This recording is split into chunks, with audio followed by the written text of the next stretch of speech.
ഏറ്റവും സന്തോഷം ജീവിതത്തിലെ ഏറ്റവും കൂടുതൽ സന്തോഷിക്കുന്ന നിമിഷങ്ങളിലൊന്നല്ലേ അത്. നമുക്കുള്ളത് വാക്കുകളിലൂടെ പറയാൻ പറ്റില്ല.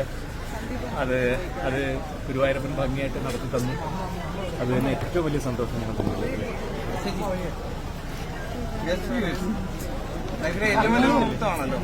പിന്നെ കുറെ നാളായിട്ട് നോക്കി ഏത് പേരൻസിന്റെ ഒരു ഭയങ്കര ആഗ്രഹം കുട്ടികളുടെ കല്യാണം.